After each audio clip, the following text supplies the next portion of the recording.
नमस्कार and I welcome you all to Indian hegemony. मैं हूं अरहम मित्तल। नाउ इस वीडियो में हम डोनाल्ड ट्रंप के एक और टाको के बारे में डिस्कस करेंगे। जिस ब्राज़ील के प्रेसिडेंट लूला डी सिल्वा को डोनाल्ड ट्रंप इतना ज़्यादा हेट करते थे, अचानक से ऐसा क्या होगा कि दोनों ही वर्ल्ड लीडर्स आसियान समिट में एक दूसरे के साथ बढ़िया गर्म जोशी से मिल रहे हैं एंड न्यूज़ भी सामने निकल कर आ रही है कि यूएस एंड ब्राज़ील के बीच में एक डील काफ़ी ज़्यादा जल्द हो सकती है। नाउ जिस ब्राज़ील पर डोनाल्ड ट्रंप ने 50% टैरिफ्स लगा रखे थे द मोस्ट अलोंगसाइड इंडिया, अचानक से उस ब्राजील के साथ डोनाल्ड ट्रंप के रिलेशंस इतने ज़्यादा इंप्रूव कैसे होने लगे। और बहुत कुछ है इस वीडियो में डिस्कस करने के लिए, इन डेप्थ सब कुछ डिस्कस करेंगे। इसको वेरियस मीडिया आउटलेट्स कवर कर रहे हैं। आप यहाँ पर आर्टिकल्स देख पाओगे। Trump guarantees US Brazil trade deal faster than anyone can think, says Lula da Silva. Brazilian president Lula da Silva says Trump's guaranteed trade deal with the US. Now exactly हुआ क्या है कि Brazil के president Lula da Silva and US के president Donald Trump दोनों ही ASEAN summit में पहुंचे हुए थे।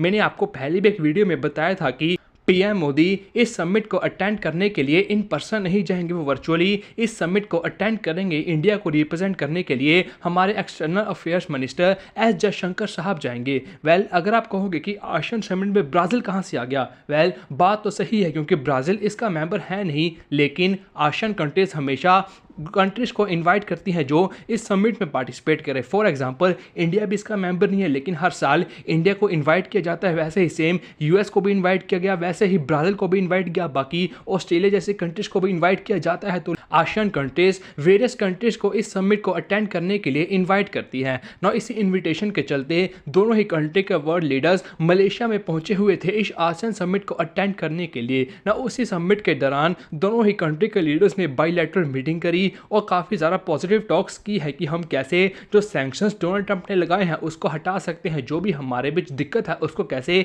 सॉल्व कर सकते हैं, उसके बारे में अच्छी तरह से बातचीत की है। ना अचानक से ऐसा हो गया। सबसे पहले हम प्रॉब्लम के बारे में डिस्कस करेंगे। ना यूएस की सबसे बड़ी प्रॉब्लम थी beef. As you all know, Brazil दुनिया का सबसे बड़ा बीफ एक्सपोर्टर है। ना अगर आप इंडिया का सोचो तो फिर भी समझ में आता है, क्योंकि इंडिया में एक साइजेबल पॉपुलेशन है जो वेजिटेरियन है, नॉन वेजिटेरियन नहीं है। लेकिन यूएस में ऐसा केस नहीं है। यूएस में इंसान तो छोड़ो, जानवरों को भी ये बीफ देते हैं। आई होप आप बीफ का मतलब तो समझ गए होंगे। तो ब्राज़ील पूरी दुनिया का सबसे ज़्यादा लार्जेस्ट बीफ एक्सपोर्टर है। तो ब्राज़ील में सबसे ज़्यादा बीफ प्रेजेंट है। पूरी दुनिया में 20 से 25% बीफ केवल ब्राज़ील के पास है। तो एक तरह से ब्राज़ील थोड़ी मोनोपोली इंजॉय करता है बीफ के मामले में। तो जैसे कि हमने पहले भी बात की कि यूएस में ऑलमोस्ट इंसान तो छोड़ो, जानवर भी बढ़िया लेवल में बीफ को कंज्यूम करते हैं। नो बीफ कोई ऐसी चीज़ तो है नहीं कि आपको डेली नहीं चाहिए, वो तो खाने की चीज़ है, हर जगह में चाहिए। तो एक तरह से बीफ तो चाहिए ही चाहिए। लेकिन जब से डोनाल्ड ट्रंप ने ब्राज़ील के ऊपर 50% टैरिफ्स लगाए हैं, उससे जो ब्राज़ील से बीफ यूएस में जा रही थी वो काफ़ी ज़्यादा महंगी हो गई है ना। उससे हुआ क्या है कि यूएस में इन्फ्लेशन काफ़ी ज़्यादा राइज हो गई है ना। जैसे ही डोनाल्ड ट्रंप ने ये डिसीजन लिया था, तब भी यूएस में काफ़ी लोगों ने मैसिव प्रोटेस्ट किए थे कि ये आपने कैसा डिसीजन लिया है, क्योंकि इससे बीफ काफ़ी ज़्यादा महंगी हो जाएगी। लेकिन फिर भी डोनाल्ड ट्रंप ने उसको रेजिस्ट किया। नो अब डोनाल्ड ट्रंप रेजिस्ट कर नहीं पा रहे हैं। वेल, अगर आप सोचोगे कि यूएस में इन्फ्लेशन बढ़ी है, वहां पर मांस मछली के दाम बढ़े हैं, तो इससे ब्राज़ील को भी नुकसान हुआ होगा क्योंकि ब्राज़ील के ऊपर भी तो टैरिफ लगा है। वेल, ऐसा बिल्कुल भी नहीं हुआ। वो कैसे? सेम जैसे इंडिया रशियन ऑयल के साथ करता है, वैसे ही ब्राज़ील बीफ के साथ कर रहा है। वो कैसे? As you all know, Europe ने तो रशिया के ऊपर सैंक्शंस डाल रखे हैं, लेकिन यूरोप को कच्चा तेल तो चाहिए, वो रशिया से डायरेक्टली तो मंगवा नहीं सकते।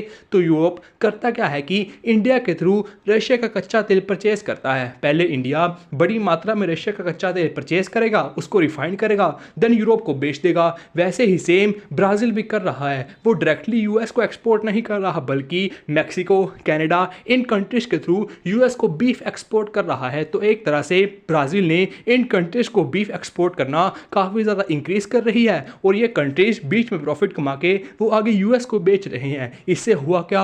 यूएस में तो इन्फ्लेशन आई क्योंकि एक कंट्री के बाद वो फिर यूएस में पहुंच रहा है। तो यूएस में तो इन्फ्लेशन आई, बीफ महंगा हुआ, लेकिन ब्राज़ील को इससे कोई भी इंपैक्ट नहीं पड़ा क्योंकि ब्राज़ील अपना बीफ अभी भी एक्सपोर्ट कर रहा है, यूएस को नहीं कर रहा डायरेक्टली, तो इनडायरेक्टली कर रहा है। तो एक तरह से ब्राज़ील के ऊपर इसका कोई भी इंपैक्ट आया नहीं है, बल्कि जब से डोनाल्ड ट्रंप ने ब्राज़ील के ऊपर सैंक्शंस डाले हैं, तब से ब्राज़ील के बीफ एक्सपोर्ट्स और ज़्यादा इंक्रीज होने लगे हैं। तो दिक्कत यही है यही थी, डोनाल्ड ट्रंप ने यही टाको किया क्योंकि इससे ब्राज़ील को नुकसान नहीं हो रहा और डोनाल्ड ट्रंप के ऊपर प्रेशर काफ़ी ज़्यादा इंक्रीज हो रहा है क्योंकि वहाँ पर बीफ के दाम काफ़ी ज़्यादा बढ़ गए हैं ना। क्या सच में ब्राज़ील इतनी बड़ी मात्रा में यूएस को बीफ एक्सपोर्ट करता है? वेल, आपको थोड़ा नंबर्स के बारे में बताऊं। जब से डोनाल्ड ट्रंप ने मानो टैरिफ नहीं लगाए थे उससे पहले ब्राज़ील 1,80,000 मैट्रिक टन पहले हाफ में यूएस को दे चुका था, जिसका मतलब है कि जनवरी से लेके जून के बीच बीच में 1,80,000 metric ton beef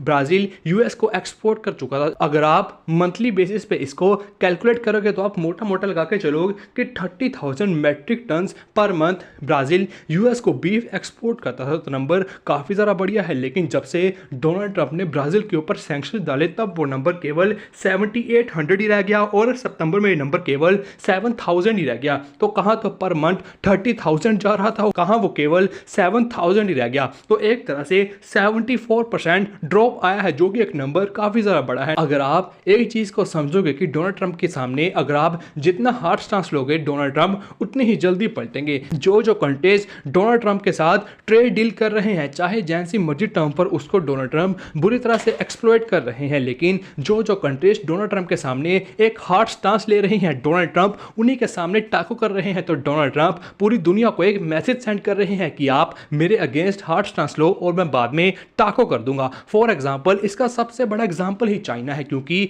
Donald Trump ने चाइना के साथ टैरिफ वॉर शुरू करी। चाइना बिल्कुल भी नहीं झुका, चाइना भी यूएसए पर रेसिप्रोकल टैरिफ लगाता गया। तो दोनों ही कंट्रीज एक दूसरे के साथ टैरिफ वॉर में चली गई। डोनाल्ड ट्रंप एंड चाइनीज के प्रेसिडेंट शी जिनपिंग ने एक दूसरे के ऊपर इतने ज़्यादा टैरिफ लगा दिए कि वो बढ़ के 245% तक भी पहुंच गए थे। लेकिन चाइना ने क्या किया, अचानक से रेयर अर्थ मिनरल्स की सप्लाई रोक दी। तो जैसे ही रेयर अर्थ मिनरल्स की सप्लाई चाइना ने रोकी, यूएस की इकोनॉमी में एक तरह से भूचाल आ गया क्योंकि इससे यूएस बिल्कुल ठप पड़ सकता है। अगर चाइना ने रेयर अर्थ मिनरल्स देना यूएस को बंद कर दिया तो अचानक से यूएस घुटने पर आया और टैरिफ्स पोस्ट पे चले गए। तो चाइना ने हार्ड स्टांस लिया, डोनाल्ड ट्रंप ने वहां पर टाको करो। दूसरा ब्राजील ने भी काफी सारा हार्ड स्टांस लिया, तभी ब्राजील के ऊपर 50% टैरिफ्स डोनाल्ड ट्रंप ने लगा दिए। लेकिन फिर भी ब्राजील बिल्कुल भी झुका नहीं। ब्राजील ने तो उल्टा ये भी कह दिया कि हम दूसरे कंट्री के साथ अपने ऑप्शंस एक्सप्लोर करेंगे। ब्राजील भी बिल्कुल नहीं झुका, जिसका रिजल्ट क्या निकल के आया, डोनाल्ड ट्रंप फिर से टाको कर गया।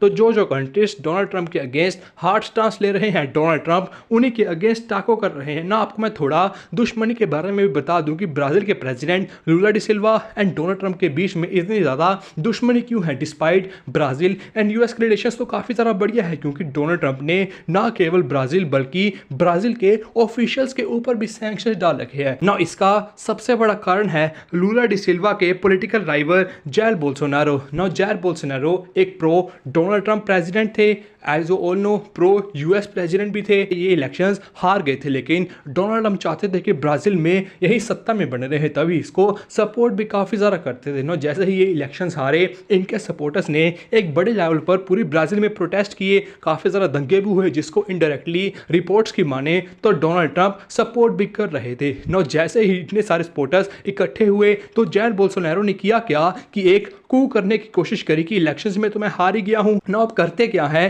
कि इन सपोर्टर्स के थ्रू ब्राजील में तख्ता पलट करते हैं और मैं ही पूरे ब्राजील को कंट्रोल करूंगा। तो इन्होंने एक कू करने की कोशिश करी लेकिन वो बुरी तरीके से फेल रही एंड इनको अब 27 ईयर्स की पनिशमेंट सुना दी गई है। मतलब अब ये 27 साल जेल में रहेंगे ना। इससे डोनाल्ड ट्रंप इतना ज़्यादा चिढ़ गए कि ब्राजील के ऊपर 50% टैरिफ्स लगा दिए, ब्राजील गवर्नमेंट के ऑफिशियल्स के ऊपर इन्होंने सैंक्शंस लगा दिए और जिस सुप्रीम कोर्ट के जज ने जायर बोल्सोनारो को 27 ईयर्स की इम्प्रिजनमेंट दी थी, उसके ऊपर भी यूएस ने सैंक्शंस लगा दिए। तो डोनाल्ड ट्रंप लूला डी सिल्वा से तभी इतनी ज़्यादा हेट करते हैं क्योंकि लूला डी सिल्वा के जो पॉलिटिकल राइवल हैं वो डोनाल्ड ट्रंप के काफ़ी ज़्यादा बढ़िया दोस्त हैं। तभी यूएस एंड ब्राज़ील एक दूसरे के साथ बढ़िया रिलेशंस एंजॉय नहीं कर रहे थे। लूला डी सिल्वा का अब यही कहना था कि जब यूएस एंड ब्राज़ील एक दूसरे के साथ ट्रेड करते हैं तो ब्राज़ील ज़्यादा नहीं कमाता है बल्कि यूएस सरप्लस में रहता है। यूएस ज़्यादा से ज़्यादा उन कंट्रीज के ऊपर टैरिफ्स लगा रहा है जो यूएस से पैसे कमा रही हैं और यूएस हमेशा ट्रेड डेफिसिट में रह रहा है। लेकिन ब्राज़ील का केस में ऐसा नहीं था। यूएस ब्राज़ील से बढ़िया पैसे ट्रेड करके कमा रहा था लेकिन फिर भी लूला डी सिल्वा के साथ हेट के चलते इन्होंने ब्राज़ील के ऊपर सबसे ज़्यादा टैरिफ्स लगा दिए। उनका भी यही कहना था कि ये मेरे साथ दुश्मनी निकाली जा रही है पर्सनल टर्म्स के ऊपर। नॉट डोनाल्ड ट्रंप पूरी पूरी दुनिया को, जैसे कि मैंने पहले भी कहा, एक मैसेज सेंड कर रहे हैं। तो इंडिया ऐसा क्यों नहीं करता?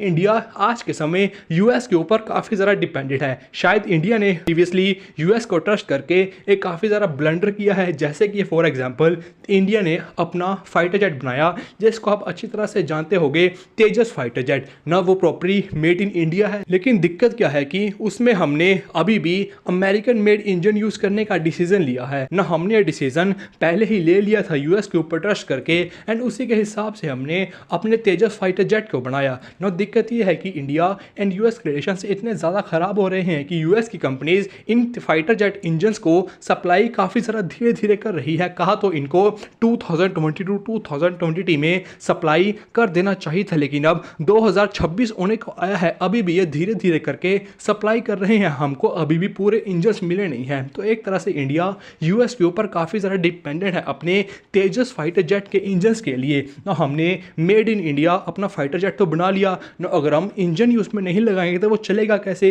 वो तो खड़ा ही रहेगा। तो एक तरह से इंडिया यूएस के ऊपर काफ़ी ज़्यादा डिपेंडेंट है। दूसरा, हम बड़ी मात्रा में सुपर हरकुलिस हेलीकॉप्टर्स यूएस से खरीदते हैं, जैसे हमने यूएस के साथ वेरियस एग्रीमेंट्स कर रखे हैं, लेमोआ बेका, उससे हम यूएस के साथ सीक्रेट इंफॉर्मेशन भी शेयर कर सकते हैं। तो एक तरह से इंडिया यूएस के ऊपर काफ़ी ज़्यादा डिपेंडेंट है। फॉर एग्जांपल, जहां पर आप ये वीडियो सुन रहे हो यूट्यूब, ये यूएस का है, बाकी इंस्टाग्राम, फेसबुक जो भी आप यूज़ करते हो, व्हाट्सअप, वो सारी यूएस की है। तो अगर यूएस ने ये सब बंद कर दिया तो पकड़ लो क्या करोगे? तभी कह रहे हैं कि इंडिया को सेल्फ सफिशिएंट बनना होगा। इंडिया को अपनी खुद की made in India social media platform चाहिए, जैसे जोहो ने अभी जोहो शो करके निकाला, जिससे हम प्रेजेंटेशन बना सकते हैं। फॉर एग्जांपल, मैंने ये प्रेजेंटेशन जोहो से बनाई है, जो कि इंडियन कंपनी है। बाकी एक फेमस आरआरटाई भी काफ़ी ज़्यादा हुई थी व्हाट्सअप जैसे, हमको उसको भी यूज़ करना चाहिए। तो एक तरह से हम यूएस के ऊपर इतना ज़्यादा डिपेंडेंट ना रहे कि हमको फॉरेन पॉलिसी के मामले में वहाँ पर सेक्रीफाइस करना पड़े। तो होपफुली आपको सारे कंसेप्ट समझ में आ गए होंगे। बाकी आपकी क्या राय है, आप कमेंट्स में ज़रूर बता सकते हैं। तब तक मिलेंगे नेक्स्ट वीडियो में।